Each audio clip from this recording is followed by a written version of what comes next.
Sebenarnya tuh kalau S2 tuh lebih gabut hitungannya dari S1 gitu kan, nggak semuanya dari TC kan, ada yang udah tua-tua juga. Nah itu tuh biasanya lebih ambis. Halo teman-teman, semoga kalian sehat selalu. Di masa pandemi ini tidak terasa ya, sudah 1 tahun kita mengalami masa di mana kita harus online terus. Dan aku ucapkan selamat datang teman-teman, selamat datang kembali di Techlips. Dan kali ini bareng aku, Thomas Dwi dari Angkatan 2019. Dan kali ini aku akan membawakan Techlips edisi kali ini, dan tentu saja aku tidak sendirian. Aku ditemani oleh narasumber yang cantik dan juga pintar. Karena narasumber ini sedang ada di program Fast Track. Dan tanpa berlama-lama lagi, ayo kita kenalan dengan narasumber kita yang satu ini. Silakan, Mbak. Halo, aku Zeki, angkatan PC 2016. Sekarang udah selesai sih pendidikannya, tinggal nunggu wisuda aja. Oh, sudah tinggal tunggu wisuda, Mbak ya. Tidak terasa ini. Sekarang kayak apa, Mbak, kabarnya? Baik ya? Baik, alhamdulillah. Ya. Nah, ini kan lagi nunggu mau wisuda. Sekarang kesibukannya apa kalau begitu, Mbak? Itu sih, mulai cari kerja. Mulai cari kerja sama masih ada proyekan gitu. Oh, ada proyekan. Proyekannya ini Mbak sebagai apa gitu? Dokum, of course. Oh, dokum ya. Sama Pak Dwi, ya. Oh, sama Pak Dwi, ya. Memang tidak terlepas dari proyekan. Iya. Oke, jadi Mbak Zevi ini kan udah ngikutin program Fast Track ya. Kira-kira untuk teman-teman yang mungkin apa itu program Fast Track? Jadi apa sih itu Mbak program Fast Track? Jadi program Fast Track itu kita bisa mulai S2 tuh mulai dari semester 7 waktu S1.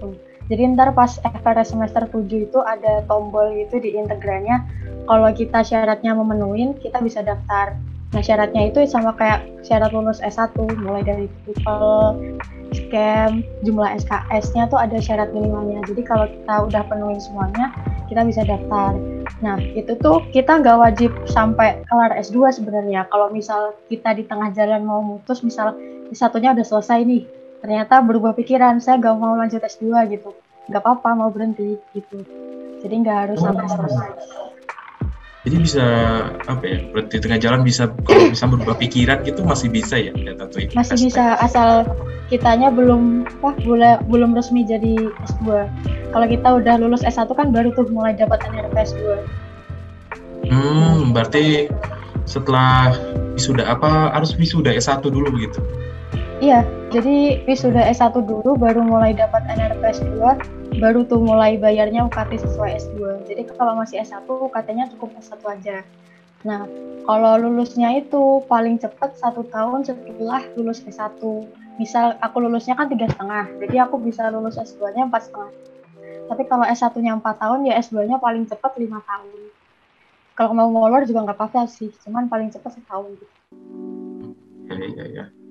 Oke, jadi untuk paling cepat itu 1 tahun ya di program Fast Track ini. Ini apa ada teknis-teknis pengambilannya nggak dengan departemen gitu, harus menyiapkan sesuatu? Kalau yang harus disiapin dari awal sih ya itu aja, cuma TOEFL sama SKS-nya harus udah oke. Habis itu kita daftar, habis daftar tuh minta persetujuan Dosbing kalau dulu. Kok Dosbing sih? Dosen wali. Ya. Dosen wali ya.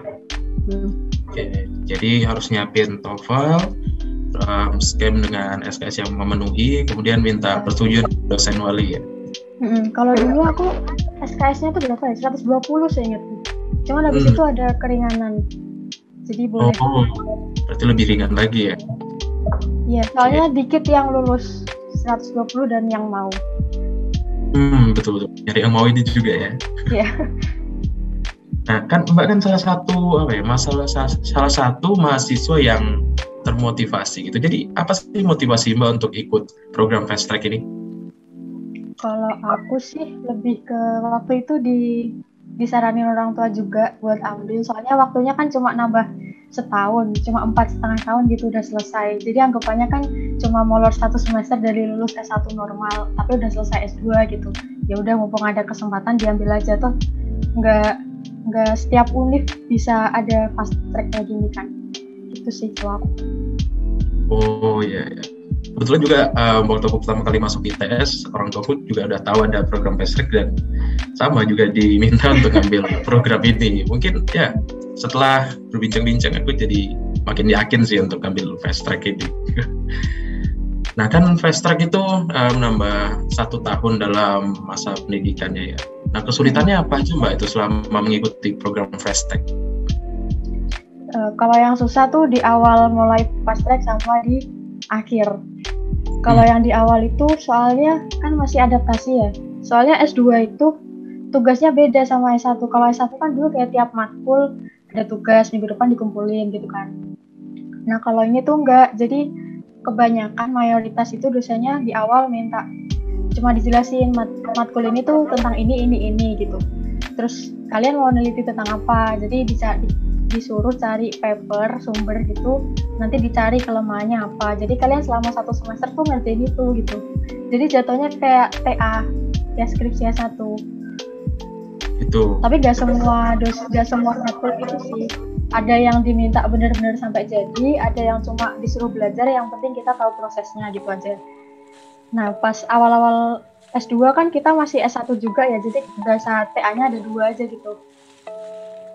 Harus bagi waktunya, harus gitu. Bisa bagi waktu. Berarti harus time management yang bagus ya, waktu mau memasuki S2-nya ini gitu ya, Mbak? Iya, sama yang susah tuh di akhir. Kan waktu aku semester 7 itu cuma bisa ambil 6 SKS matkul S2. Kalau S2 tuh 1 semester maksimal 15 SKS, jadi kan cuma 5 matkul maksimal. Kalau setauku ya aturannya itu kalau mau ambil sidang proposal, matkul proposal itu minimal 10 SKS kalau nggak salah, setauku. Jadi kan aku otomatis pas mulai masuk semester 2 S2 atau semester 8 lah, semester 8 itu aku belum bisa ambil proposal kan. Jadi aku ambil proposalnya di semester 3 S2. Di semester terakhir itu. Kan aku targetnya pengen lulus 4,5 tahun. Jadi mau gak mau di semester 3 itu aku ambil proposal, ambil publikasi, sama ambil tesis. Jadi itu semuanya jadi 1 semester, dan sidang proposalnya waktu itu bulan November. Di aturannya itu baru boleh publikasi setelah sidang proposal. Jadi harus itu proposal dulu, habis itu ngerjain buat publikasinya, habis itu baru deh tesis tuh. Jadi cuma dalam waktu sidang tesisnya tuh kemarin aku Februari awal, jadi cuma sampai Januari 3 bulan. Dalam waktu 3 bulan ya? Cuma 3 bulan tuh proposal, publikasi, sama tesis. Jadi mending kalau emang mau lulusnya 4,5 juga, jadi kalian nggak apa-apa sidang proposalnya semester 3, tapi kalau bisa sebelum itu tuh kalian udah siap.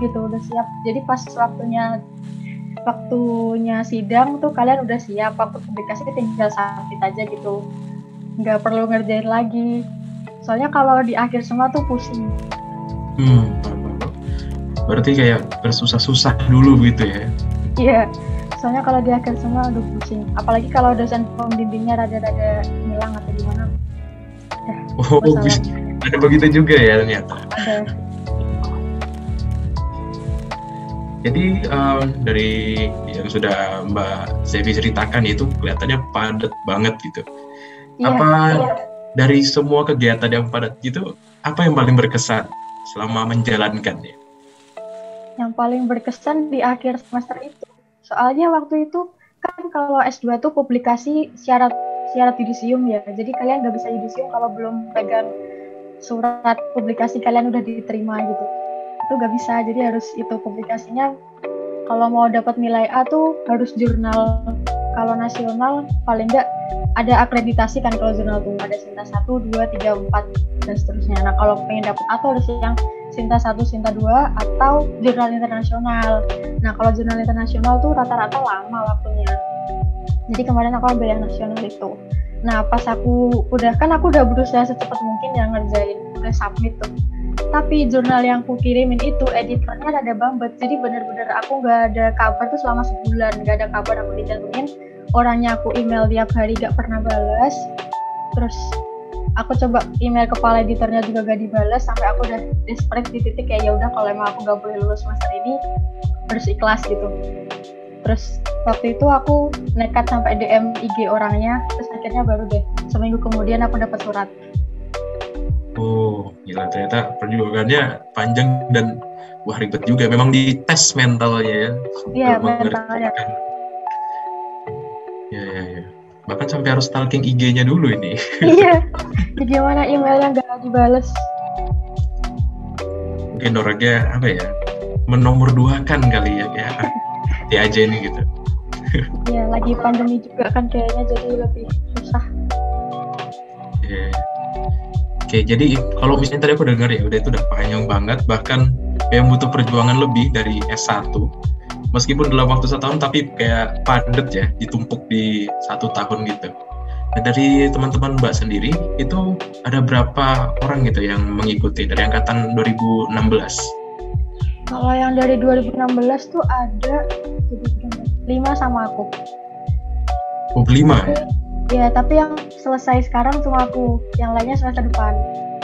Oh, ternyata Jadi, Mbak Zevi ini mahasiswa ambis. jadi yang kan kayak yang aku bilang tadi, kalau lulus 4 tahun paling cepat 5 tahun kan. Nah, yang temanku yang lulus 3,5 juga tuh cuma 1. Jadi harusnya yang bisa lulus semester ini tuh 2 orang. Cuma dianya molor jadi semester depan gitu. Berarti jadinya teman Mbak ini fast track-nya jadi 1,5 tahun begitu ya?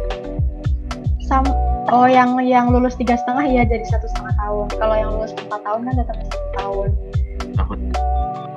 Terus kalau yang kitanya lulusnya 5 tahun itu masih enak timingnya. Jadi ambil proposalnya di semester 3, mau publikasinya terserah ambil sekalian semester 3 atau semester 4, ntar tesisnya kan pasti di semester terakhir. Jadi masih waktunya panjang. Ya, waktu panjang ya untuk siap-siap. Ya. Gitu. Baik. Nah, lalu kan berarti Mbak selama menjalankan program fast track ini kan di masa pandemi ya, betul? Iya. Nah, kayak gitu apakah semakin mudah atau malah semakin sulit gitu jadinya? Sulitnya tuh di hubungin dosen pembimbing itu yang sulit. Kalau mudahnya enaknya waktu sidang kan online, jadi tekanannya kurang gitu kan, udah yang deg-degan banget ya. Kalau selama proses belajarnya begitu bagaimana kalau online pandemi begini? Sebenarnya tuh kalau S2 tuh lebih gabut hitungannya dari S1. Masalahnya cuma 15 SKS juga. Terus yang dikerjain itu juga 1 semester itu doang. Itu terus. Jadi rata-rata anak-anak tuh biasalah. Anak kecil kan pasti ngerjainnya mepet-mepet di akhir. Jadi pas awal tuh gabut, males gitu. Ntar pas akhir-akhir baru panik. Gitu. Baru. belum langsung. Iya. Semalam. Ya. Kalau berarti kan banyak kosong ya, 15 SKS kan cukup sedikit gitu. Apa Mbak ada mengisi kegiatan lain gitu? Kegiatan lainnya paling itu masih proyekan aja, udah itu doang. Jadi seenggaknya masih ada pemasukan. Gitu. Nah, aku pengen tahu juga nih, kan kayak tadi Mbak bilang di awal ketika mengikuti program fast track itu agak kesusahan karena masih nyambi S1 ya. Nah, ketika Mbak mengerjakan skripsi gitu, bagaimana? Apakah fokusnya jadi kebagi gitu dengan kuliah S2? Fokusnya iya lebih kebagi juga, tapi ya lebih urgent yang skripsi sih. Jadi fokusnya lebih ke skripsi juga, yang itu di nomor 2 lah istilahnya. Terus waktu itu aku juga masih ada proyek, masih ada kerja part time juga. Waktu itu masih jadi Fakademkesma juga pas itu. Jadi wah, ini kegiatan Zevi banyak juga ya ternyata. Iya, paling banyak pas akhir S1. Itu apa ndak keteteran sih Mbak? Aku mendengarnya kayaknya padat banget ini. Apakah Mbak ndak tidur dalam 1 minggu begitu? Ya tidurnya kurang pasti, apalagi pas akhir-akhir. Cuman ya nggak apa-apa, asik aja. Waktunya harus bagi waktu sih. Apalagi yang kerja part time itu kan harus di kantor kan, nggak bisa online, nggak bisa remote. Jadi bolak-balik PC kantor. Kantornya di Surabaya gitu berarti Pak ya? Di Surabaya, di Kertajaya waktu itu. Di Kertajaya ya. Berarti part time ini sudah cukup lama Mbak kira-kira? Waktu itu aku part time cuma ikut 3 bulan aja, soalnya habis itu udah capek, udah mau lagi. Jadi kontraknya habis, aku selesai. Oh begitu. Ya. Nah, kalau misalnya di S2 ini selama 1 tahun gitu, keluh kesahnya apa aja Mbak? 1 tahun tuh waktu yang sebentar Mbak. Iya, sebentar. Keluh kesahnya apa ya? Paling ya yang susah tuh ngumpulin niat. Tuh paling susah. Apalagi lagi online gini kan, online semua pasti bawaannya males. Terus beda kalau di TC kan lihat anak-anak rame ngerjain tuh masih ada semangatnya gitu. Kalau kayak gini udah males, lebih cepet stres juga. Itu sih.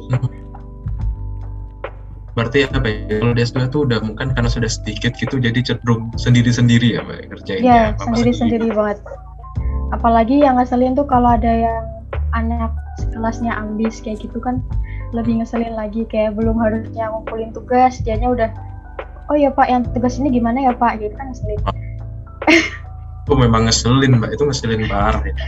Iya itu, kayak gitu kan, ada kan nggak semuanya dari TC kan, ada yang udah tua-tua juga, nah itu tuh biasanya lebih ambis.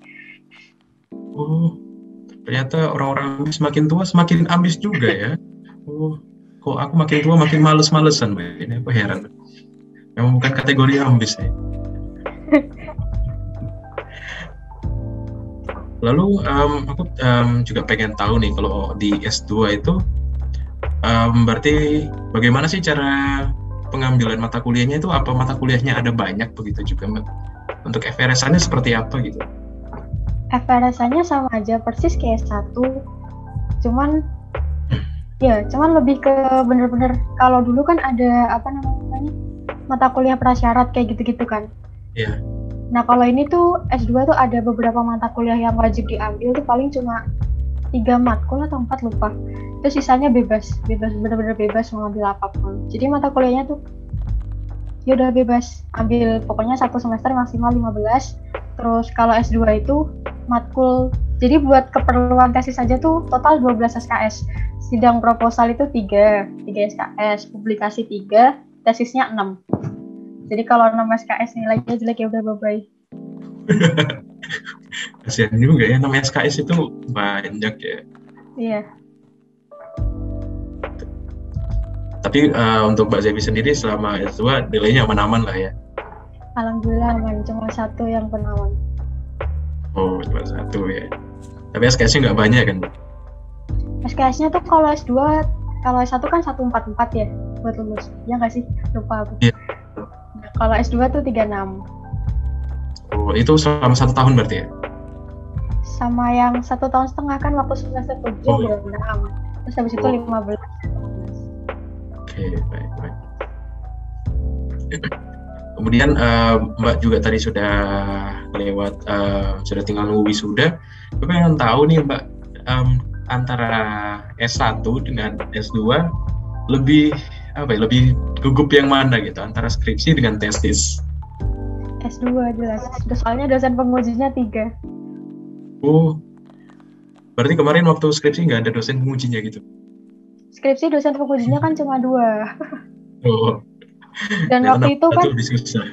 Pembimbingnya 2, pengujinya 2 kan kalau S1. Terus aku juga pembimbingnya kebetulan waktu itu baik banget. Jadi waktu sidang dibantuin juga. Nah pas tesis itu dosen pembimbingnya hilang-hilangan gitu loh. Jadi kayak pure aku kerja sendiri. Jadi berdasar kalau aku gak bisa ya udah gak ada yang bantuin gitu. Dan itu pengujinya kan 3 waktu itu tuh aku Pak Joko, Bu Diana, sama Bu Bilkis. Pak Joko sama Bu Diana kan lumayan tuh. Betul. Ya, gitu ya. Nah, lebih tegang tesis ya.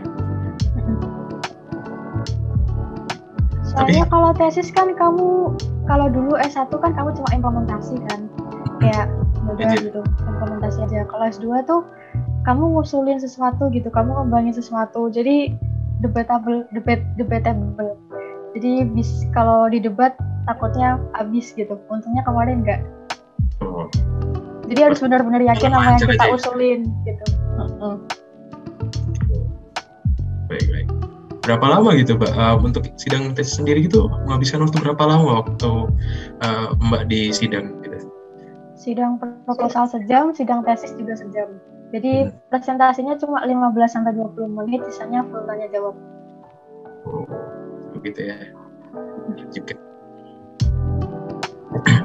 Nah, kemudian Mbak, tadi kita sudah dengar ya kalau ini tuh padat banget dalam waktu yang singkat.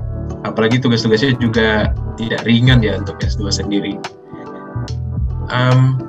Ada nggak tips gitu Mbak untuk teman-teman itu gimana cara untuk mengatur waktu gitu, tips untuk belajar gitu, mengejar materi ketika sudah mengambil program fast track ini?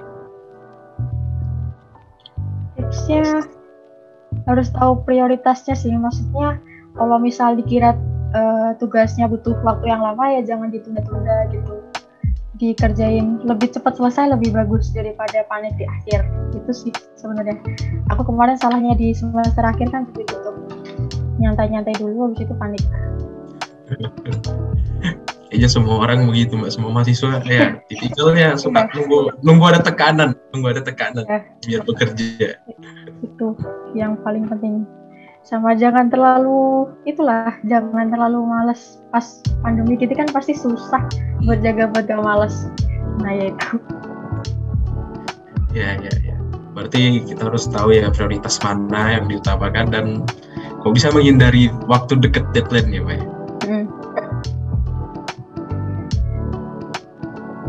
Nah, jadi tadi kita sudah cukup banyak ini insight-insight keren, menarik gitu. Mungkin aku ingin minta pesan dan saran dari Mbak Zevi untuk teman-teman yang kemungkinan punya rencana juga sama seperti aku ini pengen mengambil fast track gitu. Kira-kira ada pesan atau saran nggak Mbak? Lebih ke itu sih. Jadi di prepare kalau bisa sebelum deket-deket semester 7 TOEFL-nya udah harus lulus. Soalnya ntar kalau udah mepet-mepet terus ternyata nggak lulus kan nggak bisa ikut fast track gara-gara gitu juga nggak lucu. Terus camp-nya juga disiapin. Sama SKS-nya juga kalau bisa dilebihin aja daripada ntar jagain keringanan jumlah SKS kan belum tentu ada juga. Terus kalau udah mulai fast track-nya itu kalau bisa meskipun baru boleh ambil proposal di semester 3, kalau bisa semester 2 tuh udah mulai ngerjain. Jadi semester 3 udah siap, tinggal kumpulin aja gitu biar gak panik di akhir. Soalnya emang butuh waktu panjang itu harusnya. Butuh waktu panjang ya, jadi kayaknya waktu yang beberapa bulan tuh nggak cukup gitu. Kok betul Mbak, itu kan tadi Mbak juga menyiapkan beberapa hal itu lebih dulu itu menyiapkannya sendirian aja Mbak? Atau mungkin nyari teman? Kalau waktu itu aku dapat infonya di semester 6 ya, jadi waktu itu SKS-nya alhamdulillah kebetulan udah cukup gitu. Jadi itu ada infonya di akhir, bukan yang kayak kamu kan dari semester berapa udah tahu gitu kan. Ada fast track. Nah, aku tuh pertama kali ada fast track 2015 tuh gak ada fast track yang angkatan 2015. Jadi baru dibuka lagi. Jadi waktu itu aku alhamdulillah tinggal TOEFL aja sih. Terus TOEFL itu tes juga untungnya lolos. Kalau misalnya nggak lolos ya nggak bisa ikut. Nunggu lagi berarti ya? Iya. Jadi perbincangan kali ini cukup asik ya mendengar bagaimana itu fast track, habis itu isi kuliahnya ya dalam waktu 1 tahun gitu sudah bisa dapat 2 gelar, tapi perjuangannya juga tentu nggak mudah Mbak ya?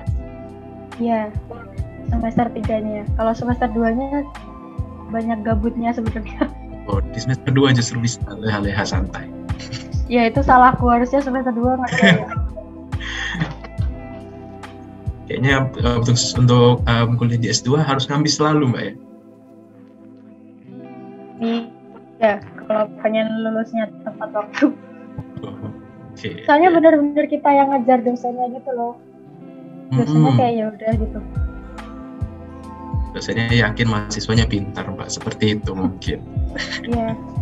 Kalau S1 kan kita dulu benar-benar diarahin gitu terus apa gitu. Kalau ini kan udah ya udah gitu, udah tanggung jawab masing-masing. Ya. Oke, jadi fast track ini memang bagus banget untuk diambil, dan tentu saja untuk teman-teman mungkin sudah mulai kepikiran gitu, kayaknya fast track ini menarik untuk diambil, udah mulai disiapkan dari sekarang. Mungkin kalau yang kemarin waktu teman-teman masuk tes TOEFL-nya masih belum lolos, bisa nanti diperbaiki, kemudian siap-siap, kumpulkan juga SKS, perbaiki juga sistem, karena scam-nya sekarang sistemnya baru, diperhatikan ya teman-teman. Jadi untuk bisa memenuhi syarat-syarat nantinya. Tadi syarat-syaratnya juga disampaikan ya, seperti TOEFL, habis itu jumlah SKS yang diambil, begitu juga dengan scam. Jadi terima kasih buat Mbak Zevi sudah mau berbagi kepada kita semua di konten TechClips edisi kali ini ya. Jadi banyak banget insight-nya ya, apa aja isi-isi dari fast track itu seperti apa, kemudian bagaimana perkuliahan S2 yang ada gabutnya tapi juga ada tekanannya, jadi kayak bersatu dalam satu hal yang sama. Semoga teman-teman yang mendengarkan ini jadi punya semangat untuk lanjut di kuliah S2, jadi semakin ngabis juga tentunya. Seperti tadi cerita Mbak Zevi ya, ada mahasiswa-mahasiswa yang sudah tua tapi ngabisnya juga semakin ngabis dia. Jadi memang ini cocok ini buat teman-teman yang ngabis. Dan jangan lupa teman-teman untuk like, komen, dan share video ini, karena video ini tentu saja aku rasa punya suatu hal yang menarik untuk dibagikan ke teman-teman lainnya. Dan jangan lupa juga untuk subscribe channel ini. Aku Thomas dan Mbak Zevi pamit undur diri dulu, dan sampai jumpa di TechClips edisi selanjutnya. Bye-bye.